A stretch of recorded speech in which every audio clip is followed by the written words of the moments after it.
आप सबका स्वागत है बैंक साथी चैनल पर। आज जो हम पढ़ने वाले हैं 23 से लेकर 25 अगस्त तक जो है डेली करंट अफेयर्स पढ़ेंगे, ठीक है। और मैं आपका दोस्त Hiraknath without wasting time national affairs की तरफ ले चलता हूँ। और आज की न्यूज़ के बारे में बात करें तो आज में बहुत सारी न्यूज़ मिलने वाले हैं, क्योंकि टोटल ये 13 पेज का आपको पीडीएफ मिलने वाला है। और इस 13 पेज का पीडीएफ को हम डिस्कस करेंगे 1 बाय 1 डिटेल में, ठीक है। तो थोड़ा टाइम लगेगा, थोड़ा पेशेंस से जो है एक ही चीज़ पढ़ते हुए चलेंगे। पहला न्यूज़ आ रहा है कि investor education and pension fund authority ने 3 निवेशक सेवा केंद्र लॉन्च किया हैदराबाद में। इसके बारे में हमने ऑलरेडी पढ़ा हुआ था कि जो investor education and protection fund authority है, ये पार्टनर कर रही है सेबी के साथ, और ये डिफरेंट जो है निवेशक सेवा केंद्र खोलने जा रही है। कारण क्या है कि जो भी अनक्लेम डिविडेंड है या म्यूचुअल फंड है, उसको जो है लोगों तक पहुंचाया जाए, ये जो है करने के लिए ये दोनों ने पार्टनर करके रखा हुआ था। तो अभी के टाइम पे आपको मिलेगा कि 3 तरह के जो है नए निवेशक सेवा केंद्र खोला गया है हैदराबाद में। और ये चीज़ की गई है सेबी के साथ कोलैबोरेट करके, उसके साथ सीडीएसएल के साथ, एनएसडीएल के साथ, Bombay stock exchange, national stock exchange, ये सब के साथ मिलकर जो है ये चीज़ की गई है। अगर इसके बारे में पढ़े क्या करता है ये investor education and protection fund authority, जो भी अनक्लेम डिपॉजिट रह जाता है, जो अनक्लेम म्यूचुअल फंड रह जाता है 7 साल तक, वो पैसा जो है इस फंड में चले जाता है, ठीक है। उसके बाद अगर पर्सन को याद आया, अब मान लेते हैं कोई एक पर्सन है, उसने म्यूचुअल फंड में पैसा डाल के रखा है या डिवेंचर्स में पैसा रखा हुआ है, ठीक है। उसके बाद वो कुछ भूल गया, 1 साल भूल गया, 2 साल भूल गया, ऐसे करके वो 7 साल तक जो है भूल गया उस फंड को, तो वो फंड जो है वो चले जाएगा investor education and protection fund के पास। और वो फंड जो है वापस से क्लेम करेगा, तो वापस से वो फंड जो है बैंक के द्वारा या तो म्यूचुअल फंड जो भी रहेगा उनके द्वारा जो है वापस लौटा दिया जाएगा, ठीक है। जो पूरा प्रोसेस रहता है ये सेम प्रोसेस रहता है जैसे आरबीआई का भी पता होगा आपको। आरबीआई का डेफ फंड होता है, आरबीआई का जो डेफ फंड होता है depositor education and awareness fund, वैसे कुछ फंड है। लेकिन इसमें आपको पता होगा कि जो सेविंग अकाउंट होता है या करंट अकाउंट रहता है, जो भी पैसा जो 10 साल तक पड़े रहता है ऐसे, ठीक है, उसको कोई क्लेम नहीं करता, वो चले जाता है डेफ फंड में। वैसे सेम है ये भी, और इसके लिए इसको वापस से क्लेम करने के लिए ऐसा निवेशक सेवा केंद्र जो है खोले जा रहे हैं डिफरेंट स्टेट्स पे।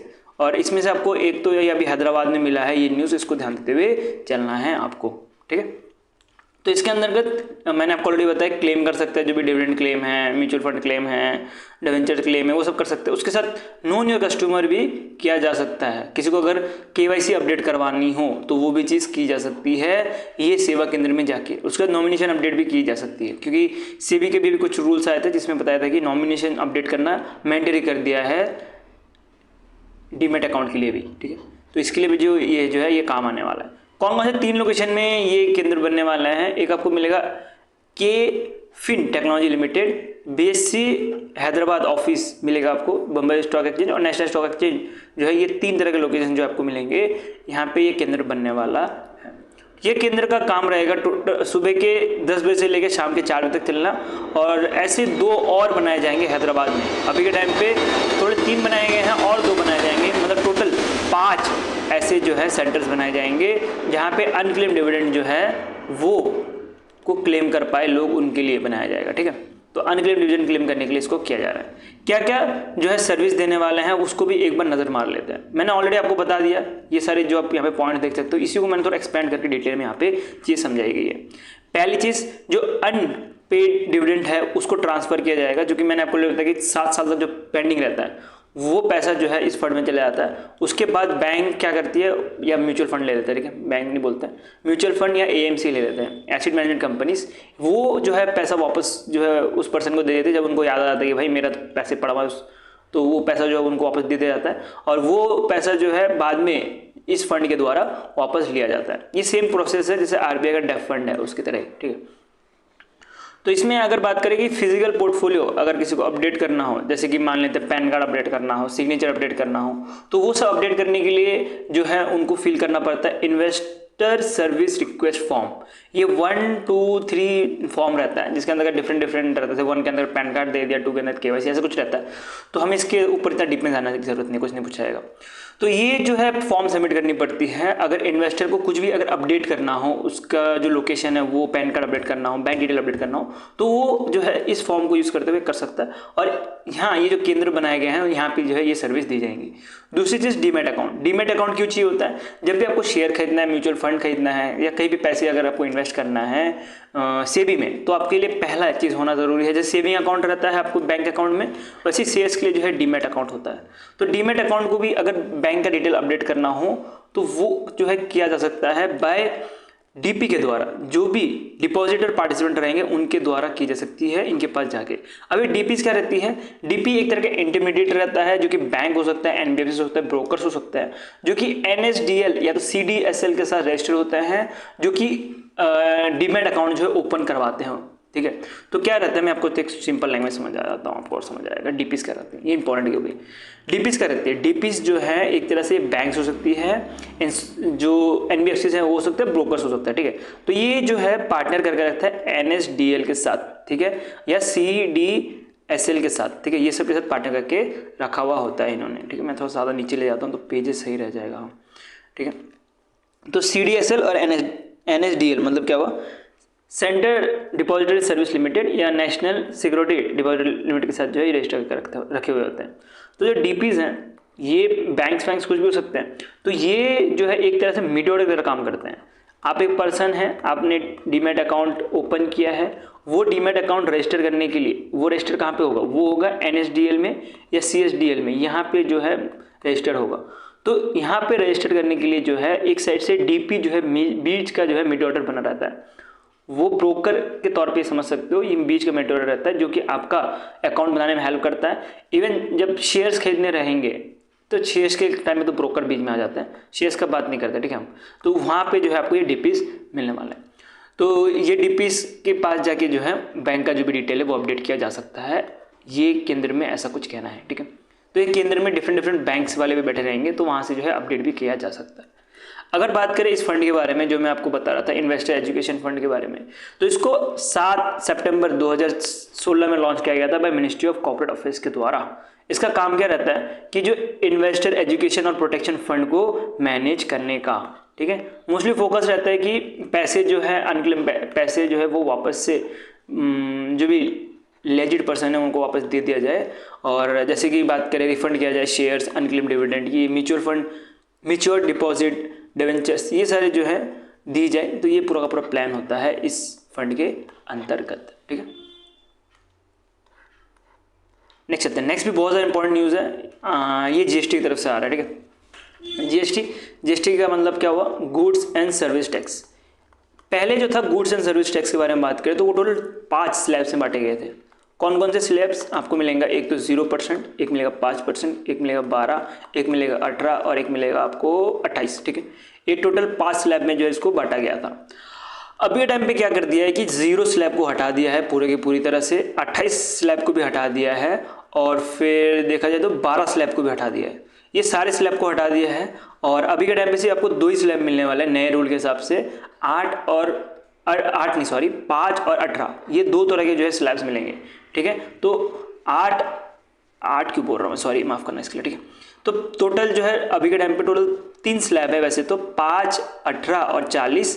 पहले जो स्लैब थे वो 0 था, 5 था, 12 था, 18 था, 28 था, उसको पूरी की पूरी तरह से हटा दिया गया है मिनिस्ट्री ऑफ फाइनेंस के द्वारा। मतलब कि ग्रुप ऑफ मिनिस्टर जो कि मीटिंग हो रही थी अभी जीएसटी रिफॉर्म के ऊपर, इनके द्वारा जो है ये पूरा का पूरा जो स्लैब है, पुराना स्लैब उसको हटा के एक नया स्लैब इंट्रोड्यूस किया गया है। और इस मीटिंग में चेयर कर रहे थे सम्राट चौधरी, ठीक है, जो भी अभी के टाइम पे डिप्यूटी सीएम है बिहार के। तो ये जो है इसको चेयर कर रहे थे और इन्होंने ये डिसीजन सुनाई गई है, जिसके अंदर आपको मिलेगा कि जो मैरिड गुड्स हैं उसमें 5% का जो है स्लैब रखा गया है, स्टैंडर्ड गुड्स के लिए जो है 18% का रखा गया है, लग्जरी गुड्स और फिर सिन के लिए जो है 40% रखा गया है। अब लग्जरी गुड्स तो समझ आ रहा है, जो महंगे महंगे प्रोडक्ट्स रहेंगे उसके लिए जो है 40% रखा गया है।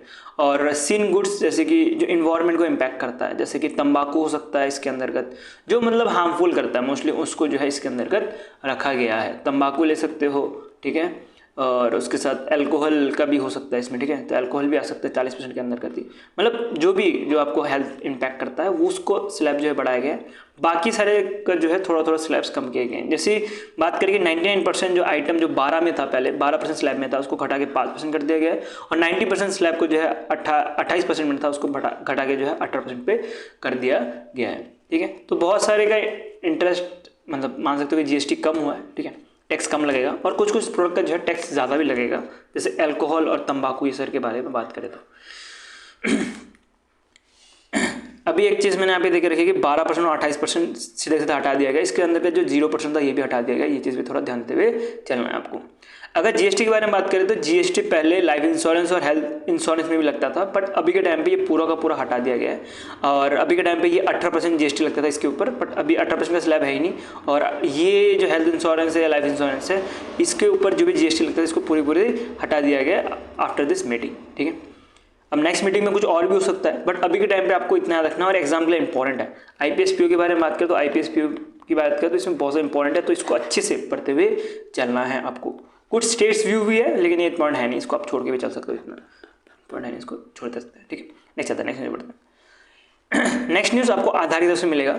एक तो आधार ने पार्टनरशिप की है स्टारलिंक के साथ, ठीक है, स्टारलिंक के साथ पार्टनरशिप की है। दूसरी आपको मिलेंगी, आधार ने पार्टनरशिप की है कोऑपरेटिव बैंक के साथ। पार्टनरशिप नहीं, मतलब मान सकते हो कि कोऑपरेटिव बैंक और फिर जो स्टारलिंक है, इनके लिए आधार ऑनबोर्डिंग चालू की गई है। किसके द्वारा? आधार को कौन जो है ऑपरेट करता है? वो करता है UIDAI। मतलब क्या हुआ? Unique identification authority of India जो है आधार का पूरा रूल और रेगुलेशन जो है मेंटेन करता है, ठीक है। तो इन्होंने पार्टनर किया है स्टारलिंक सैटेलाइट के साथ। स्टारलिंक सैटेलाइट के साथ क्या करेंगे? अभी के टाइम पे जो भी स्टारलिंक सैटेलाइट लेना चाहे, स्टारलिंक सैटेलाइट है क्या, पहले उसके बारे में थोड़ा कुछ पढ़ लेते हैं, ठीक है। स्टारलिंक सैटेलाइट क्या करेगा? आपको जो है सैटेलाइट के थ्रू जो है इंटरनेट देने का काम करेगा। जैसे जियो फाइबर के बारे में सुना होगा आपने, जियो एयर फाइबर या एयरटेल एयर फाइबर, जहां पे आपको टावर के द्वारा जो है सिग्नल दिया जाता है, एक एंटीना टाइप लगाया जाता है, उसमें आपको टावर के द्वारा जो है सिग्नल दी जाती है। तो वो टावर के द्वारा मिलता है, लेकिन ये जो है सैटेलाइट के द्वारा मिलेगा, ठीक है। क्योंकि कई जगह ऐसी जगह भी है, रिमोट लोकेशन, पहाड़ी लोकेशन, जहाँ पे हमें टावर बिठा नहीं सकते हैं, वहाँ पे जो है सैटेलाइट इंटरनेट अगर प्रोवाइड करें तो सैटेलाइट के थ्रू जो है इंटरनेट जो है प्रोवाइड किया जा सकता है। तो वही काम जो है स्टारलिंक करती है। और इसको ऑनबोर्ड करने के लिए, ठीक है, जैसे कि सिम लेने जाते हैं या जियो फाइबर खरीदने जाते हैं या कोई भी चीज़ करने जाते हैं, तो आजकल जो है इंडिया में आधार मैंडेटरी कर दिया गया है। आधार से आप बहुत जल्दी चीज़ें कर सकते हो। तो वही सेम चीज़ स्टारलिंक में भी होने वाला है। किसी भी पर्सन को अगर स्टारलिंक का सैटेलाइट चाहिए होगा तो वो ले सकता है आधार ऑथेंटिकेशन से, ठीक है। तो आधार ऑथेंटिकेशन करके जो है देख सकते हैं महिला जो है आधार ऑथेंटिकेशन कर रही है, ये फिंगरप्रिंट ये सब लगा रही है और स्टारलिंक का जो है सर्विस ले रही है, ठीक है। तो स्टारलिंक क्या है? एक तरह का सर्विस प्रोवाइडर है, सैटेलाइट सर्विस प्रोवाइडर है, ये चीज़ ध्यान देना है। अभी के टाइम पे स्टारलिंक को जो है सब ऑथेंटिकेशन यूजर एजेंसी और सब KYC यूजर एजेंसी की तरह डेजिग्नेट किया गया। ये पॉइंट भी थोड़ा ध्यान देते हुए चलना है आपको, ठीक है। क्या क्या हेल्प करेगा? इसमें आपको मिलेगा कि इंडिविजुअल, बिजनेस, स्कूल, हॉस्पिटल सबको जो है क्विकली ऑनबोर्ड करने के लिए हेल्प करेगा। आधार मैंडेटरी नहीं है, वॉलंटरी रखा गया है। ये चीज़ भी थोड़ा ध्यान देते हुए चलना एज पर UIDAI नॉर्म के अंतर्गत, ठीक है। इंपॉर्टेंट न्यूज़ है बहुत ज़्यादा, डेफिनेटली दिखने में छोटा लग रहा होगा बट इंपॉर्टेंट है, ये ध्यान देते हुए चलना है आपको, ठीक है। नेक्स्ट चलते हैं। नेक्स्ट आ रहा है UIDAI। आधार ने ही आधार फ्रेमवर्क लॉन्च किया है for cooperative bank. Cooperative bank कौन से बैंक्स होते हैं? इसके अंतर्गत कोई भी पर्सन एक स्पेसिफिक काम के लिए कोऑपरेटिव बैंक बना सकता है। रूरल कोऑपरेटिव बैंक या तो एग्रीकल्चर कोऑपरेटिव बैंक होता है, जिसका काम सिर्फ होता है कि एग्रीकल्चर को लोन देना। वैसे आप मान सकते हो कि हम लोग मिल गए, हम कुछ 10 लोग मिल गए, एक स्टूडेंट कोऑपरेटिव बैंक बना दिया जो कि सिर्फ स्टूडेंट को लोन देता है या स्टूडेंट का जो भी चीज़ें हैं उन्हीं को फोकस करते हुए काम करता है। तो कोऑपरेटिव बैंक एक स्पेसिफिक जो अंडर सर्व पीपल हैं उनको सर्व करने का काम करता है। तो इनके लिए जो है एक आधार फ्रेमवर्क लॉन्च किया गया है, जिसके अंतर्गत आपको मिलेगा टोटल 34 ऐसे स्टेट कोऑपरेटिव बैंक और 352 जो है डिस्ट्रिक्ट कोऑपरेटिव बैंक जो है पार्ट करेंगे, ठीक है। तो टोटल बात करें तो 386 कोऑपरेटिव बैंक के अंतर्गत जो है ये इनिशिएटिव लॉन्च किया गया है। ये PIB का न्यूज़ है 21 अगस्त का, ये चीज़ थोड़ा ध्यान देते चलना, ठीक है। तो कोई कोई बच्चे रहते हैं जो बोलते हैं कि सर आप तो पीआईबी का न्यूज़ करवाते नहीं हो। मैं मोस्टली पीआईबी का ही न्यूज़ करवाता हूँ। मैं अभी ट्राई करूँगा कि आपको ऐसे कुछ डेट देकर रखूँ जिससे आप समझ पाओ कि ये पीआईबी से उठाया गया है, ठीक है। तो इसके बारे में बात करें, इस फ्रेमवर्क के बारे में बात करें, तो इस फ्रेमवर्क को जो है यूआईडीआई ने पार्टनर किया है मिनिस्ट्री ऑफ कॉर्पोरेशन के साथ, उसके साथ नाबार्ड, एनपीसीआई और कोऑपरेटिव बैंक, और उसके बाद ये एक तरह का फ्रेमवर्क बनाया गया है। स्टेट कोऑपरेटिव बैंक के बारे में बात करें तो स्टेट कोऑपरेटिव बैंक को जो है as a authentication user agency की तरह जो है रजिस्टर करना है, और उसके साथ ई-केवाईसी यूजर एजेंसी की तरह भी रजिस्टर करना है। ये दो चीज़ क्या है, इसके बारे में थोड़ा कुछ पढ़ लेते हैं। मैंने आपको ऊपर जो स्टारलिंक सैटेलाइट है उसके बारे में उसमें भी आपको मैंने चीज़ बताई, और यहाँ पे भी जो है वापस से रिपीट हो गया, तो मैं आपको एक चीज़ इसमें समझा देता हूँ।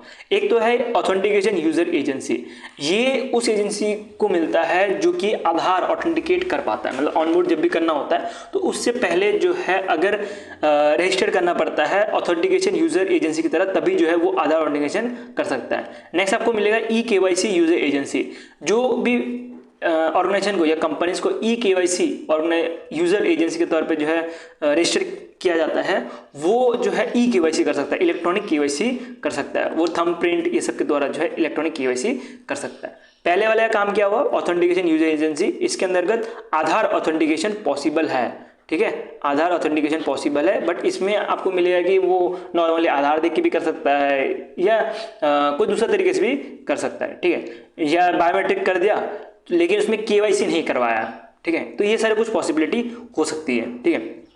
अगर उनको केवाईसी करवाना रहेगा तो उनको जो है electronics KYC, know new customer user agency की तरह जो है रजिस्टर करना पड़ेगा, तभी जो है वो चीज़ कर सकते हैं, ठीक है।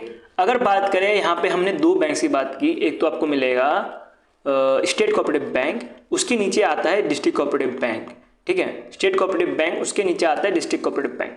तो जो स्टेट कोऑपरेटिव बैंक है, इसी का इंफ्रास्ट्रक्चर यूज करके जो है डिस्ट्रिक्ट कोऑपरेटिव बैंक भी जो है काम कर सकते हैं, अपना जो भी आधार ऑथेंटिकेशन या ई-केवाईसी जो है वो कर सकते हैं, ऐसा कुछ कहना है इस फ्रेमवर्क के अंतर्गत। क्योंकि डिस्ट्रिक्ट कोऑपरेटिव बैंक का क्या प्रॉब्लम है कि इनके पास आईटी जो इंफॉर्मेशन टेक्नोलॉजी इंफ्रास्ट्रक्चर होनी चाहिए वो नहीं होती, इसी के लिए जो है स्टेट कोऑपरेटिव बैंक का जो इंफ्रास्ट्रक्चर है उसको यूज़ करके अपना जो भी ऑथेंटिकेशन है और ई-केवाईसी जो है वो करवाया जा सकता है, ठीक है। ऐसे मान सकते हैं कि एक स्टेट ले लेते हैं, कोई यूपी ले लेते हैं, तो यूपी में मान लेते हैं कि डिस्ट्रिक्ट कोऑपरेटिव बैंक कुछ 10 है, तो 10 के 10 डिस्ट्रिक्ट कोऑपरेटिव बैंक अगर ई-केवाईसी करवाना रहेगा तो जो स्टेट कोऑपरेटिव बैंक है उसके हेल्प के द्वारा किया जा सकता है, ठीक है। सिंपल सा न्यूज़ है, इतना कुछ हार्ड है भी नहीं। तो इसके अंदर क्या होगा, एक तो ई-केवाईसी होगी बायोमेट्रिक, उसके साथ आधार एनेबल पेमेंट सर्विस के द्वारा जो है पेमेंट भी किया जा सकता है। आधार एनेबल पेमेंट सर्विस ये क्या है, ये एक तरह से पेमेंट सर्विस है जिसके अंतर्गत जो है अब अपना आधार दोगे, आपका बायोमेट्रिक चेक होगा, उसके बदले जो है आपको पैसे दिए जाएंगे। एक तरह का एटीएम कार्ड जैसा मशीन रहता है जहाँ पे फिंगरप्रिंट जो है वो भी अवेलेबल रहता है, एक एक्स्ट्रा फिंगरप्रिंट मशीन लगा के, और वो आप जब फिंगरप्रिंट लगाओगे उसके बाद जो है आपका जो भी बैलेंस इंक्वायरी है, कुछ ट्रांसफर करना है, तो वो सारी चीज़ें की जा सकती है। ये डिफरेंट है, जो बिजनेस कॉरस्पॉन्डिंग जो मशीन यूज़ करते हो उससे थोड़ा सा ये अलग रहता है। नेक्स्ट आपको मिलेगा आधार पेमेंट ब्रिज, ये जो है क्या रहता है, इसके अंतर्गत आपके आधार का जो लिंक होगा अकाउंट, उसमें जो है डायरेक्टली पैसे पहुंच जाते हैं। इसमें सब्सिडी का पैसा हुआ, कोई फार्मर का सब्सिडी हुआ या कोई भी स्कीम का सब्सिडी हुआ या वेलफेयर ट्रांसफ़र है वो होता है। तो इससे क्या रहता है कि एक सही लेजिट पर्सन के पास जो है वो पैसे पहुंचते हैं, ना कि बीच में जो करप्शन करने वाले जो लोग हैं उनके पास पहुंचते हैं, ठीक है। तो इसी के लिए जो है ये लॉन्च करने के बाद जो भी कोऑपरेटिव बैंक में पर्सन जो मान लेते कोई फार्मर ए है, उसका अगर अकाउंट है उस कोऑपरेटिव बैंक में और उसने आधार अनेबल पेमेंट सिस्टम के अंदर, आधार पेमेंट ब्रिज के अंतर्गत उसने अगर कोऑपरेटिव बैंक ABC के अंदर रजिस्टर कर रखा होगा, तो उसी कोऑपरेटिव बैंक में उसी अकाउंट में जो है उसका पैसा आएगा, ये कहना है इस फ्रेमवर्क के अंतर्गत, ठीक है। ये कुछ जो है सर्विस दी जाएंगी। उसके बाद पर्पस क्या होने वाला है कि जो आधार सर्विस है वो ज़्यादा से ज़्यादा सिंप्लीफाई हो पाए, उसके जो फाइनेंशियल इंक्लूजन है रूरल और सेमी अर्बन इंडिया में, वहाँ पे इंक्लूसिव करने के लिए चीज़ की गई है, ठीक है। क्योंकि कोऑपरेटिव बैंक के बारे में बात करें तो कोऑपरेटिव बैंक एक लास्ट रहता है, मतलब एक लास्ट ऑप्शन रहता है जो भी फार्मर्स जो रूरल एरियाज में रह रहे हैं उनको एक्सेस करने के लिए। कोऑपरेटिव बैंक कौन कौन से होते हैं, district cooperative bank, state cooperative bank, उसके बाद जो है आपको मिलेगा प्राइमरी एग्रीकल्चर सोसाइटीज भी मिलती है, ठीक है। तो ये जो है सबसे नीचे रहती है और इनका काम रहता है पैसे देना फार्मर्स को एट लो इंटरेस्ट रेट पे, ठीक है। तो स्टेट कोऑपरेटिव बैंक डिस्ट्रिक्ट को देती है, डिस्ट्रिक्ट जो है प्राइमरी एग्रीकल्चर क्रेडिट सोसाइटीज़ को देती है। तो ये पूरा प्रोसेस रहता है। तो इसमें आपको मिलेगा कि जो कोऑपरेटिव बैंक है वो लास्ट माइल है, जिसके अंतर्गत जो है डिजिटल बेस्ड आधार एनेबल डिजिटल बैंकिंग जो है करवाई जा रही है। ठीक है, नहीं चलते हैं। हाँ, मैंने बीसीएस एक बार बताया ना आपको, बीसीएस मतलब होता है बिजनेस कॉरेस्पॉन्डेंट। ठीक है, तो स्टैटिक आपने पढ़ा रहेगा तो आपको बीसीएस पता लग जाएगी। अब चलते हैं लॉन्चेस के ऊपर पढ़ते हैं। ठीक है, एक एक करके लॉन्चेस कवर करते हैं। तो दिल्ली गवर्नमेंट ने जो है लॉन्च किया है दिल्ली मित्रा ऐप। ये एक तरह का ऐप रहने वाला है जिसके अंतर्गत जो भी ग्रीवेंसेस हैं, दिल्ली के जो लोग रहेंगे उनको अगर जो भी ग्रीवेंसेस हैं वो एक साथ ही एक ही जगह पे मिल जाएगा। किस तरह ग्रीवेंसेस, जैसे कि आपने मोबाइल से, अगर दिल्ली का कोई पर्सन है उसने मोबाइल से अगर उसने ग्रीवेंसेस डाले हो, वेब पोर्टल से डाला हो, व्हाट्सएप से डाले हो, कॉल से डाला हो, तो वो सारा का सारा जो है एक ही जगह पे आ जाएगा, जिसके को बोला जा रहा है यूनिफाइड ग्रीवेंसेस सिस्टम। ठीक है, और इसके अंतर्गत क्या क्या कवर रहने वाला है, दिल्ली गवर्नमेंट का कोई भी काम कवर रहेगा, दिल्ली पुलिस का कोई भी ग्रीवेंसेस रहेगा वो कवर रहेगा, म्यूनिसिपल कॉर्पोरेशन का कोई भी ग्रीवेंसेस रहेगा वो कवर रहेगा, दिल्ली कैंट और फिर अदर्स बॉडीज जितने भी दिल्ली में है सब कुछ कवर रहने वाला है। ठीक है, इसके अंतर्गत आपको एक चीज़ ध्यान देनी है, इसमें एक नोडल ऑफिसर्स भी अपॉइंट किया जाएगा। जैसे कि ग्रीवेंसेस में क्या रहता है, एक नोडल ऑफिसर रहता है जिसका काम होता है कि जो भी ग्रीवेंसेस आ रहे हैं वो सही टाइम पे क्लियर हो रहा है कि नहीं वो देखने का। अगर वो नहीं हो पा रहा तो उसको और ऊपर एस्केलेट करने का भी नोडल ऑफिसर का ही काम होता है। तो एक नोडल ऑफिसर भी जो है हर एक डिपार्टमेंट में अपॉइंट किया जाएगा, जिसका काम होगा कि जल्दी से जल्दी जो है ग्रीवेंसेस का सॉल्यूशन दिया जाए। इसके लिए कोई अपॉइंटमेंट की ज़रूरत नहीं है, इसमें कोई भी एक पर्सन जो गवर्नमेंट ऑफिशियल रहेगा उसी को जो है एज ए नोडल ऑफिसर बना दिया जाएगा। इसके बाद यहाँ पे एक चीज़ और बोली गई है, एक पब्लिक मीटिंग भी होगी वीकली बेसिस पे, जो भी ग्रीवेंसेस ऑफिसर जो है मीट करेगा सिटीजन के साथ एवरी वेडनेसडे, हर एक वेडनेसडे को जो है सिटीजन के साथ मीट करेगा और फिर वो देखिए वो पूछेगा कि क्या भाई क्या प्रॉब्लम है सिटीजन को, और दिल्ली के जो भी लोग होंगे वो बताएंगे मेरे को ये प्रॉब्लम है, मेरे इधर पोर्ट होल है, गड्ढा आ गया है, पानी सही से नहीं आता, जो भी है इशू वो बताएगा। ठीक है, ये तो ऑन पेपर बात होगी, बट रियलिस्टिकली कितना काम होगा वो तो दिल्ली वाले ही बता पाएंगे। नेक्स्ट चलता है, नेक्स्ट न्यूज़ से बढ़ते हैं। Next news, ministry of tribal affairs ने जो है लॉन्च किया है आदि कर्मयोगी अभियान। ये एक तरह का अभियान है जिसमें आपको मिलेगा, ये ट्राइबल ग्रास रूट को जो है लीडरशिप प्रोग्राम के अंतर्गत लाया जा रहा है। ठीक है, तो जो ट्राइबल जो लोग हैं उनको बढ़ावा देने के लिए ये लॉन्च किया गया है। इसके बारे में हमने ऑलरेडी थोड़ा बहुत कुछ पढ़ा हुआ है, जो पिलर हमने पढ़ा हुआ था, एक पिलर पढ़ा हुआ था ना जिसमें मित्र के बारे में बात कर रहे थे। ठीक है, जिसमें डिस्ट्रिक्ट मित्र होने वाला था, स्टेट मित्र होने वाला था, ऐसा कुछ हमने ऑलरेडी पढ़ा हुआ है, थोड़ा सा ध्यान होगा तो मेरे को बताया ना। ठीक है, मैं भी एक्चुअली इसके न्यूज़ के ऊपर, ठीक है मुझे याद है वैसे तो, थोड़ा मैं बस थोड़ा भूल रहा हूँ चीज़ें यहाँ पे कि यहाँ पे क्या क्या था, क्योंकि यहाँ पे क्या था कि जो डिस्ट्रिक्ट ट्रेनर, हाँ स्टेट, मुझे याद आ गया अभी, रुको एक मिनट, ट्रेनर था। ठीक है, स्टेट ट्रेनर था जो कि नेशनल लेवल पे एक था एक, उसके बाद वो जो है स्टेट को समझाएगा और जो स्टेट वाला है वो समझाएगा डिस्ट्रिक्ट को। तो ये पूरा का पूरा जो है पूरा का प्रोसेस मैंने आपको समझाया था, जो पिरामिड है इस फॉर्म में। ठीक है, तो ये हमने ऑलरेडी पढ़ा हुआ है, तो उसी का एक एक्सटेंशन न्यूज़ है ये। तो ये क्या करेगा कि ये एम्पावर करेगा ट्राइबल कम्युनिटीज़ को कि अपना जो भी गवर्नेंस है वो स्ट्रेंथ कर पाए और जो लोकल लीडरशिप है वो क्रिएट हो पाए ट्राइबल लोगों के बीच में। क्या क्या है गाइडलाइन, इसके अंदर आपको सेवा मिलेगा मतलब सर्विस, संकल्प मिलेगा मतलब रिजॉल्व, और फिर समर्पण मिलेगा जिसका मतलब डेडिकेशन। तो ये 3 गाइडलाइन के बेस पे जो है ये पूरा का पूरा जो है अभियान चलाया जा रहा है। गवर्नमेंट का प्लान है कि 20 लाख जो है ट्राइबल जो लीडर्स हैं उनको जो है लिए जाएंगे अक्रॉस 1 लाख ट्राइबल विलेजेस से, और इनको जो है एज अ ट्राइबल लीडर बनाया जाएगा। इसमें कुछ की इनिशिएटिव भी लिए गए हैं, जैसे कि आदि सेवा केंद्र बनाया गया है जिसके अंतर्गत जो भी ट्राइबल लोग हैं उनका एक हब रहेगा और वो एक दूसरे के साथ बात कर सकते हैं, एक दूसरे को मेंटरशिप दे सकते हैं, उसके साथ जो भी प्रॉब्लम है वो सॉल्व किया जा सकता है। तो एक तरह का ऐसा केंद्र बनाया जाएगा जिसमें जो भी ट्राइबल लोग हैं वो एक दूसरे के साथ बात कर सकते हैं। दूसरा पॉइंट आपको मिलेगा कि ट्राइबल विलेज विजन जो 2030 का है उसके अंतर्गत एक एक्शन प्लान भी बनाया गया है, कैसे जो है विलेजेस को काम करना है और ऑफिसर्स को जो है काम करना है फॉर सस्टेनेबल डेवलपमेंट के लिए। नेक्स्ट चलते हैं, नेक्स्ट आएगा गवर्नेंस लैब वर्कशॉप।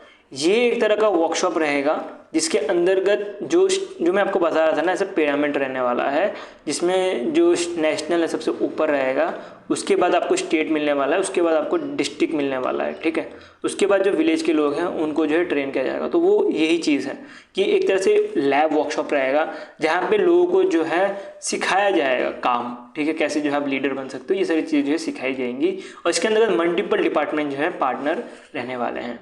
उसके बाद आधी सहयोगी भी एक बनाया जाएगा, जिसके अंतर्गत वॉलंटरी, अगर कोई प्रोफेशन है जैसे कि टीचर है, कोई डॉक्टर है, कोई ब्यूरोक्रेट्स हैं, वो मेंटरशिप देना चाहते हैं, जो भी ट्राइबल लोग हैं उनको दिया जा सकता है अंडर दिस। उसके बाद आदि साथी भी रहेगा। आदि साथी के अंदर कौन कौन रहेंगे, इसके अंदर आपको सेल्फ हेल्प ग्रुप के मेंबर्स मिलने वाले हैं। उसके साथ NRLM पार्टिसिपेंट्स, मतलब क्या हुआ, नेशनल रूरल लिवलीहुड मिशन के अंदर जो पार्टिसिपेंट है वो मिलेंगे। Tribal leader, youth, local leaders, ये सारे जो है आपको मिलने वाले हैं आदि साथी के अंतर्गत।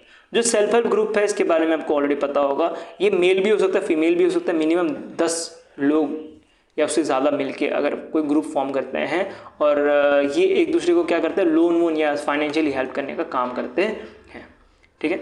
नेक्स्ट में बढ़ते हैं। नेक्स्ट लॉन्च आपको मिलेगा, ministry of steel and heavy industry ने लॉन्च किया भारत स्टील लोगो, वेबसाइट और वाउचर। तो इंपॉर्टेंट क्या है कि ये लोगो आपको दिख रहा होगा, ये लोगो इंपॉर्टेंट है, और इसके साथ जो इसका थीम रखा गया था इस इवेंट में वो इंपॉर्टेंट है, growth, innovation, sustainability across steel value chain, ये इंपॉर्टेंट है, ये ध्यान देता है। और ऑफिशियल एक वेबसाइट भी लॉन्च किया है जिसका लिंक आपको मिलेगा bharat.steel.gov.in, जो कि एग्जाम में कभी नहीं पूछा जाता। तो आप स्किप करना चाहते हो इसको स्किप भी किया जा सकता है, पर थोड़ा आग घुमा लेना, वैसे पूछे जाने के चांसेस बहुत कम है। प्रीवियसली कभी ऐसे लिंक के ऊपर जो है क्वेश्चंस नहीं पूछे गए हैं। नेक्स्ट चलते हैं, नेक्स्ट में बढ़ते हैं। भारत ही आते रहते हैं मेरे मुंह से। नेक्स्ट चलते हैं, नेक्स्ट में बढ़ते हैं नासा के ऊपर, ठीक है। तो नासा इम्पैक्ट ने लॉन्च किया है नासा सूर्य। नासा सूर्य क्या है, एक तरह का AI मॉडल है जो कि स्पेस वेदर को नापने का काम करने वाला है। स्पेस वेदर में भी मोस्टली जो है सन का जो स्टॉर्म रहता है, सोलर स्टॉर्म रहता है, उसको नापने का काम करेगा। ये AI जो है टोटल 9 साल तक जो है कंटिन्यूसली डेटा जो है वो उठाया मतलब 9 साल तक जो 9 year of continuous data from, जो 9 साल का जो डेटा है, जो सोलर डायनेमिक ऑब्जर्वेटरी, जो नासा का ही एक ऑब्जर्वेटरी है, जिसका काम क्या था कि जो भी सन है उसके आसपास जो कॉस्मोस घूमते रहता है, ये सन है, ठीक है, ये सन ले लेते हैं, इसके आसपास कॉस्मोस घूमते रहता है, तो उसको रीड करने का काम था सोलर डायनेमिक्स ऑब्जर्वेटरी का। तो इसका जो 9 साल का डेटा है, क्योंकि इसको 2010 में लॉन्च किया गया था, उसके बाद जो 9 साल का डेटा है वो ये AI यूज़ करेगा, और ये AI जो है उसके बाद वेदर प्रिडिक्ट करेगा, स्पेस वेदर जो है प्रिडिक्ट करेगा, नॉर्मल वेदर नहीं बल्कि स्पेस वेदर जो है प्रिडिक्ट करने का काम रहेगा, जिसके अंतर्गत जो सोलर स्टॉर्म है और उसके साथ जो वेदर है, स्पेस वेदर है, वो प्रिडिक्ट करेगा। सूर्य का मतलब सन हो गया संस्कृत वर्ड में, और जो नासा का जो AI मॉडल है ये पार्टनर करेगा IBM, उसके साथ नेशनल साइंस फाउंडेशन, और नेशनल साइंस फाउंडेशन का जो नेशनल AI रिसर्च रिसोर्स है उसके साथ, और NVIDIA, ये डिफरेंट के साथ पार्टनर करके जो है ये चीज़ करने वाले। इंपॉर्टेंट कि आपको NVIDIA और IBM जरूर याद रखना है, ये दोनों का नाम आपको याद रखते हुए चलना है, ठीक है। नेक्स्ट चलता है, नेक्स्ट एक सेलिब्रेशन है, नशा मुक्त भारत अभियान का 5 साल हो चुका है, और इसका जो है सेलिब्रेशन आपको मिलेगा department of social justice and empowerment और गवर्नमेंट ऑफ NCR जो दिल्ली है, इनके द्वारा की गई है। नशा मुक्त भारत के बारे में बात करें तो मिनिस्ट्री ऑफ सोशल जस्टिस जो है नोडल एजेंसी आपको मिलेगी, या नोडल मिनिस्ट्री ये मिलने वाला है, जो कि ड्रग्स डिमांड जो रिडक्शन है हमारे इंडिया में वो करने का काम करने वाली है। अगर नशा मुक्त भारत के बारे में बात करें 2020 में लॉन्च किया गया था, जिसका मेन पर्पज़ ये है कि जो ड्रग्स कंजप्शन है जो यूथ कर रही है अभी के टाइम पे, उसको जो है कम से कम किया जाए, ठीक है। और कुछ डेटास भी देख सकते हो, जैसे कि 2020 से लेकर 25 तक 18.10 प्लस करोड़ जो है लोग को जो है ठीक किया गया अंडर दिस इनिशिएटिव, ठीक है। ये डेटा ऐसे इतना पूछा नहीं आता, ठीक है, डेटा आप छोड़ भी सकते हो, इतना इशू नहीं है। नहीं चलते, नेक्स्ट आ रहा है भारत नेक्स्ट स्किल 2025 का 10 साल हो चुका है। इसको जो है ministry of skill development and empowerment entrepreneurship ने जो है सेलिब्रेट किया है, और कुछ की पॉइंट्स जैसे कि स्केलिंग फॉर AI रिडनेस उसके साथ ये सारे कुछ पॉइंट्स हैं जो कि ध्यान देख लेना पीडीएफ के थ्रू या वीडियो पॉज करके देख सकते हो। यहाँ पे पढ़ाने का मतलब नहीं है। इंपॉर्टेंट क्या है कि इधर चीफ गेस्ट किसको बुलाया गया था, जो चौधरी जी हैं इनको जो है बुलाया गया था। इसे ध्यान देते हुए चलना है आपको। ओल्ड वर्सेस न्यू के ऊपर पढ़े। ओल्ड वर्सेस न्यू में हमारा क्या रहता है कि पहले अगर कुछ और नाम है और अभी कुछ और नाम रखा गया हो तो वो चीज़ जो है ये ओल्ड वर्सेस न्यू टेबल में आता है। तो ये ओल्ड वर्सेस न्यू टेबल में आपको जो ओल्ड जो पुराना नाम मिलेगा वो आपको मिलेगा जलालाबाद। जलालाबाद कहाँ पे, ये आपको यूपी में मिलेगा। और दूसरा आपको मिलेगा परशुरामपुरी ये जो है नया नाम रखा गया है।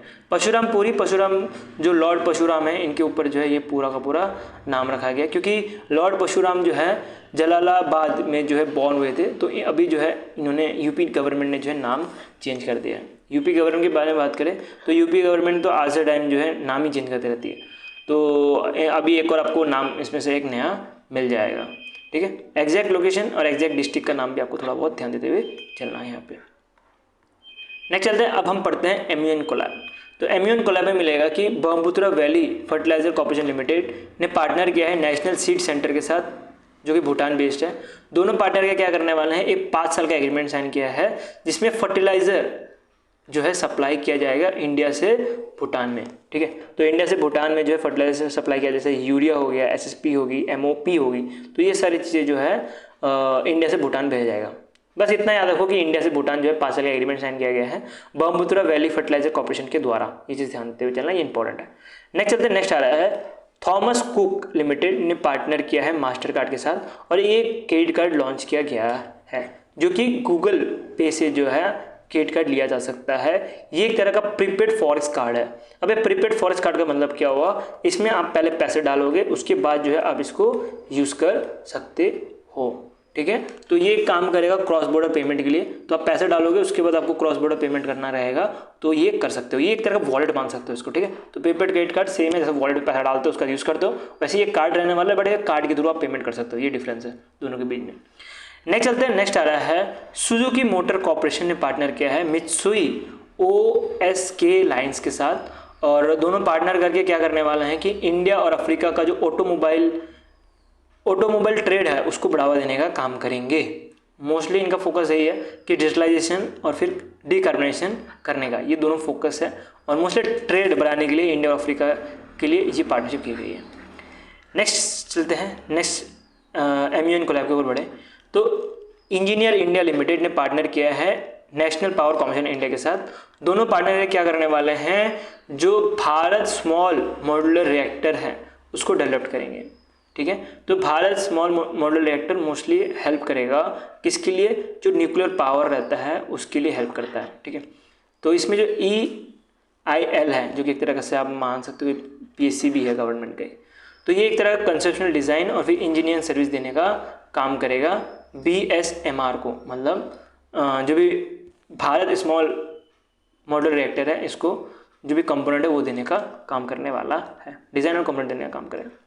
नेक्स्ट चलते हैं, इंडिया ने पार्टनर किया है यूरेशियन इकोनॉमिक यूनियन के साथ फ्री ट्रेड एग्रीमेंट के लिए।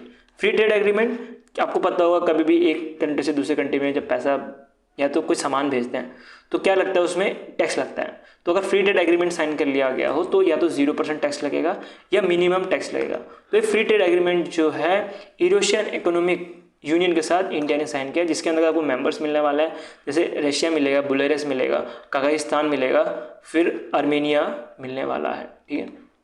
तो ये कुछ यूनियंस जैसे आप देख सकते हो, ये सारे कुछ मेंबर्स हैं, तो इनके साथ जो है फ्री ट्रेड एग्रीमेंट साइन किया गया है इंडिया और इनके बीच में। मोस्टली प्लान किया कि MSME को जो है बूस्ट करने के लिए ये चीज़ की गई है। नेक्स्ट चलते हैं, नेक्स्ट आ रहा है department of empowerment of PWD ने पार्टनर किया है निपमैन फाउंडेशन या youth leader for active citizen के साथ। तो दोनों पार्टनर क्या कर रहे हैं, एक पॉलिसी बना रहे हैं जो PWD मतलब पर्सन विद डिसेबिलिटी जो भी रहते हैं उनका राइट्स के लिए, ठीक है, उनके राइट्स को स्टैंड करने के लिए ये चीज़ की जा रही है। और इनको जो है एज अ यंग प्रोफेशनल जो है बनाने का काम करेंगे, ठीक है। और इसके लिए एक तो इनको ट्रेनिंग दी जाएंगी, ठीक है। इनके लिए एक तो मेरिट बेस्ड जो है एक प्रोसेस बनाया जाएगा, सिलेक्शन किया जाएगा, उसके साथ इनका जो रिपोर्ट है वो क्वार्टरली भी निकाला जाएगा, ऐसा कुछ कहना है ये दोनों का। ठीक है, नेक्स्ट चलते हैं। नेक्स्ट आ रहा है कर्नाटका एग्रीकल्चर डिपार्टमेंट ने पार्टनर किया है भारत इलेक्ट्रॉनिक्स लिमिटेड के साथ, और दोनों मिलके जो है एक तरह से टेक एडवाइजरी देने का काम करेंगे जो भी फार्मर जो कर्नाटका के हैं उनके। ठीक है, जो भी कर्नाटका के जो फार्मर्स हैं उनको क्या दिया जाएगा, टेक एडवाइजरी दी जाएंगी, कैसे जो है आपको फार्मिंग करनी है उसके लिए टेक्निकल एडवाइजरी जो है दी जाएंगी। और इसके अंदर जो है फ्रूट डी भी यूज़ किया जाएगा, फ्रूट डेटाबेस गवर्नमेंट स्कीम्स जो है इसका इंटीग्रेशन करते हुए ये चीज़ की जाएंगी। अभी के टाइम पे पायलट बेस पे जो है चलाया जाएगा 1 साल के लिए, बाद में इसको फुल फेस पूरे कर्नाटका में 4 साल के अंतर्गत चलाया जाएगा। ठीक है, नेक्स्ट चलते हैं। नेक्स्ट आ रहा है अब भी फेल के बारे में बात करें, भारत इलेक्ट्रॉनिक्स लिमिटेड, ये भी गवर्नमेंट का ही एक PSC है, ये चीज़ भी थोड़ा ध्यान देते हुए जाना आपको। नेक्स्ट चलते हैं। नेक्स्ट आ रहा है L&T फाइनेंस ने पार्टनर किया है गूगल पे के साथ, और क्या करने वाले हैं, पर्सनल लोन जो है देने का काम करेगा। मतलब गूगल पे का यूज़ करते हुए आप L&T जो NBFCs हैं इनसे आप लोन ले सकते हो, एक सिंपल सा न्यूज़ है। नहीं चलते हैं, उड़ीसा टूरिज्म ने जो है Indian institute of Madras Tamil Nadu मतलब IIT मद्रास के साथ पार्टनर किया है, और क्या करने वाले हैं इसके साथ पार्टनर करके जो है साइंटिफिक ऑडिट करने के लिए हेल्प देने का काम करेंगे। ठीक है, तो IIT मद्रास जो है उड़ीसा टूरिज्म को जो है साइंटिफिक ऑडिट करने में हेल्प करेंगी। दूसरा आपको मिलेगा MU साइन किया है national institute of water resource के साथ, ये एक तरह से जो टूरिज्म है वाटर टूरिज्म उड़ीसा को उसको जो है बढ़ाने का काम करेंगे। तीसरा आपको मिलेगा light of Buddha Dharma foundation international, ये क्या काम करेंगी, जो भी उड़ीसा में बुद्धिस्ट हेरिटेज है उसको रिवाइव करने का काम करेंगे। तो 3 तरह के MU साइन किया गया उड़ीसा टूरिज्म के द्वारा, और ये सारी चीज़ें करने वाले हैं ये सारे मिलके। ठीक है, नेक्स्ट चलते हैं। नेक्स्ट आ रहा है गवर्नमेंट ऑफ आसाम ने पार्टनर किया है नलको के साथ। नलको जो है एक तरह से टाटा पावर की सब्सिडी है। क्या करने वाले हैं, ये एक तरह से स्किल सेंटर बनाने का काम करेंगे, स्किल सेंटर बनाएंगे। टोटल बजट इसमें 600 करोड़ रुपये लगने वाला है, जिसमें 75% तो टाटा देने वाली है, मतलब 450 करोड़ रुपये जो टाटा देगी, बाकी जो है गवर्नमेंट 25% देने वाले, मतलब 150 करोड़ जो है गवर्नमेंट ऑफ आसाम देने का काम करने वाली है। ऐसे 2 साइट्स बनाए जाएंगे जो कि नैल्को जो है एक तरह से क्या देंगे काम करेगी, सैटेलाइट कम्युनिकेशन देने का काम करने वाली है, क्योंकि ये एक तरह का मान सकते हो कि स्किल सेंटर होने वाला है जिसमें क्लासेस जो है ऑनलाइन रहेंगे, तो इनको जो है सैटेलाइट कम्युनिकेशन देने के लिए नालको हेल्प करने वाली है। नेक्स्ट चलते हैं। नेक्स्ट आ रहा है इंडियन ऑयल कॉर्पोरेशन लिमिटेड ने पार्टनर किया एयर इंडिया के साथ, और दोनों के दोनों मिलके जो है aviation sustainable aviation fuel supply करने का काम रहेगा। ठीक है, तो एयर इंडिया ने किसके साथ पार्टनर किया है, इंडियन ऑयल के साथ, और बताया जा रहा है कि इंडिया का पहला ऐसा कुछ किया जा रहा है। ठीक है, ऐसा कुछ सर्टिफिकेट लेने वाली पहली आपको इंडियन ऑयल कॉर्पोरेशन लिमिटेड मिलने वाली है। नेक्स्ट चलते हैं। नेक्स्ट आ रहा है सेटम इलेक्ट्रॉनिक्स लिमिटेड, जो कि भारत इलेक्ट्रॉनिक्स लिमिटेड जो कि डिफेंस की PSU है, दोनों पार्टनर करके जो इलेक्ट्रॉनिक्स प्रोजेक्ट्स हैं डिफेंस का उसको एडवांस करने का काम करेंगे। फोकस एरिया कि electronics welfare, next generation radar ये सब बनाने का काम रहने वाला है। उसके बाद सिक्योर कम्युनिकेशन सोल्यूशन भी दिया जाएगा इंडियन आर्म फोर्स को। तो ये कुछ चीज़ें जो हैं की जाएंगी ये दोनों के साथ मिलकर। नेक्स्ट चलते हैं। नेक्स्ट आ रहा है एक्सियम बैंक ने जो है पार्टनर किया है इकोवर्स बैंक फॉर इन्वेस्टमेंट डेवलपमेंट के साथ। दोनों मिलकर क्या करने वाले हैं कि इंफ्रास्ट्रक्चर प्रोजेक्ट जो अफ्रीका में है उसको सपोर्ट करेंगे, और इसका जो MU है वो लंदन में साइन हुआ था, ये ध्यान देना। टोटल 40 मिलियन जो है पैसे देने का काम करेंगे। ठीक है, तो मोस्टली इंडिया का जो एक्सपोर्ट है अफ्रीका में ज़्यादा तो हो पाए, इसके लिए ये पार्टनरशिप की गई है। नेक्स्ट चलते हैं बैंकिंग एवेन्यूज के लोन के ऊपर बढ़ता है। तो जो KFW बैंक है, इन्होंने जो पावर सेक्टर है हमारे इंडिया में उसको बढ़ावा देने के लिए जो पावर फाइनेंस कॉर्पोरेशन है उसको पैसे दिए हैं 150 मिलियन यूरोस। ठीक है, तो जो ये पैसे हैं ये पैसे लेके हम रिवैम्प डिस्ट्रीब्यूशन सेक्टर स्कीम के अंतर्गत जो पावर सेक्टर है उसको बढ़ावा देने का काम करेंगे। डिस्कॉम जो है उसको बढ़ावा देंगे, और डिस्कॉम के बारे में बात करें तो डिस्कॉम हर एक स्टेट्स में अलग अलग रहता है। इसका काम होता है हमारे जो स्टेट्स हैं वहाँ पे इलेक्ट्रिसिटी प्रोवाइड करने का, मतलब इलेक्ट्रिसिटी का जो रूल्स रेगुलेशन है उसको देखने का। नेक्स्ट चलते हैं। इंडियन रेलवे फाइनेंस कॉर्पोरेशन ने 199.70 करोड़ रुपये दिए हैं SITCO multi modal transport hub Surat को। ये सिडको जो है एक सूरत बेस्ड कंपनी है।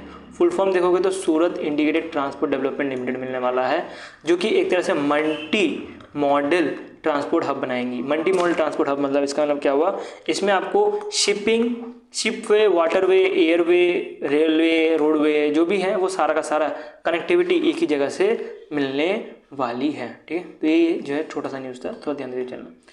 नेक्स्ट चलते हैं एक अपॉइंटमेंट के ऊपर पढ़ते हैं। तो ये आपको मिलेगा कि इंद्रलाल बैटर्जी जो कि अभी के टाइम पे ईडी हैं आरबीआई के, ये एक्स ऑफिशियो मेंबर बन चुके हैं एमपीसी मीटिंग के।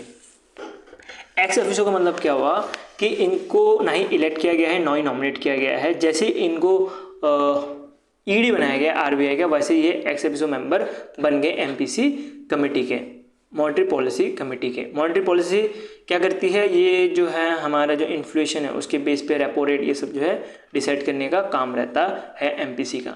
एमपीसी के बारे में बात करें तो इसमें तो 3 तो आपको मिलेंगे आरबीआई के मेंबर्स और 3 जो मिलेंगे गवर्नमेंट से नॉमिनेट किए हुए मेंबर्स।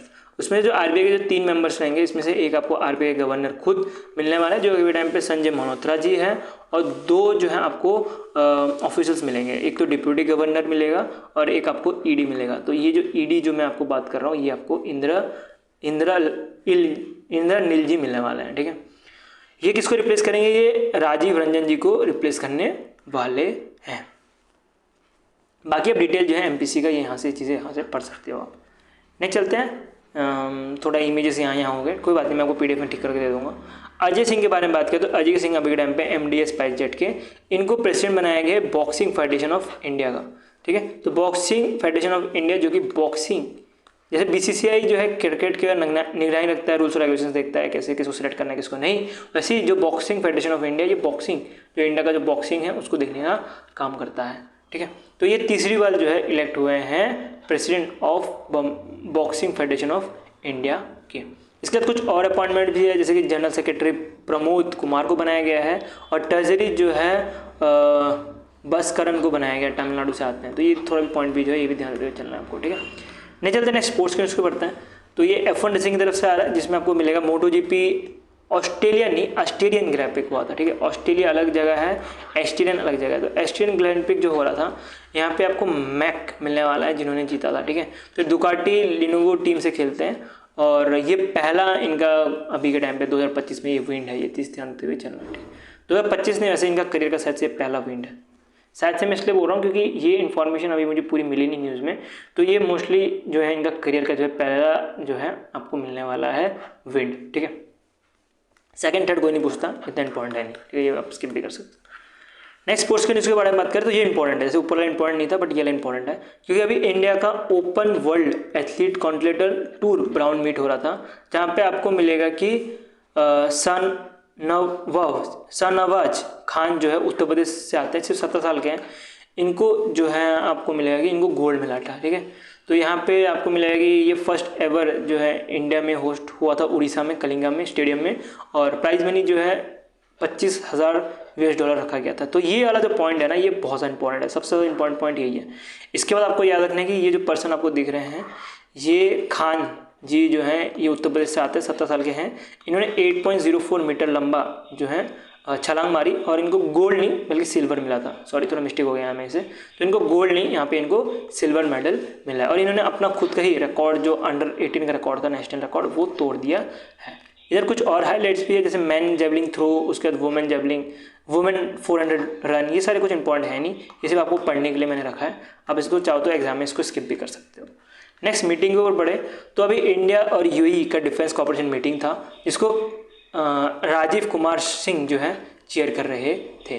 तो इनके बारे में बात करें तो इसमें आपको मिलेगा ये मीटिंग में कुछ चीज़ें कही गई है जो कि इम्पॉर्टेंट है। पहली चीज़ कि जो स्मॉल आर्म्स है उसके लिए जो आईकॉम हैदराबाद है इन्होंने काराकल जो यूएई का है इनके साथ पार्टनर किया, ये चीज़ इंपॉर्टेंट है। बाकी सब यहाँ पे स्किप करते हुए चल सकते हो, पढ़ना ज़रूरी है बट इंपॉर्टेंट जो चीज़ें मैं आपको ये भी समझा रहा हूँ। ठीक है, नेक्स्ट चलते हैं, नेक्स्ट न्यूज़ में बढ़ते हैं। तो नेक्स्ट न्यूज़ आ रहा है 11th session of India Russia working group on monetisation and industrial corporation, इसको शेयर कौन कर रहा है इसके बारे में कुछ डेटा नहीं है। और इसके बारे में बात करें, अगर मेरे को कुछ अपडेट मिलता है तो मैं PDF अपलोड कर दूंगा, बट अभी के टाइम पे कुछ इसके ऊपर डेटा नहीं है। तो ये एक मोस्टली छोटा सा न्यूज़ है जिसमें आपको मिलेगा कि ये इंडस्ट्रियल और टेक्नोलॉजी कॉर्पोरेशन के लिए इंडिया और एशिया ने एक प्रोटोकॉल, मतलब एक रूल्स, सेट ऑफ रूल्स जो है लॉन्च किया गया है। ठीक है, तो लेसन बोर्ड में आता है, इसको स्किप करना चाहो तो स्किप भी कर सकते हो, कोई इशू नहीं, कोई नहीं पूछेगा आपको। नेक्स्ट इन्वेस्टमेंट के ऊपर बढ़े तो जापान इंटरनेशनल कोऑपरेशन एजेंसी ने जो है पैसे दिए हैं कैपिटल फंड को 40 मिलियन, और ये 40 मिलियन लेके क्या करने वाला है कि जो MSME है एशिया, MSME नहीं, small and medium enterprise, MSE है एशिया और अफ्रीका में, उनको जो है बूस्ट करने के लिए पैसे दिए गए हैं। ठीक है, तो मोस्टली ये पैसे जो है एग्रीकल्चर, फूड प्रोसेसिंग, मैन्युफैक्चरिंग, ये सब के लिए जो है सपोर्ट करने के लिए ये पैसे दिए गए हैं by Japan international cooperation agency के द्वारा। ठीक है, बहुत इंपॉर्टेंट न्यूज़ है, इसको भी ध्यान देते हुए चलना है आपको। अब कुछ रिपोर्ट्स हैं, और रिपोर्ट्स में कुछ पढ़ने लायक कुछ चीज़ें होती नहीं है, तो वीडियो पॉज करके पढ़ सकते हो, या PDF आपको मिल जाएगा लिंक इन द डिस्क्रिप्शन, वहाँ से ही पढ़ सकते हो।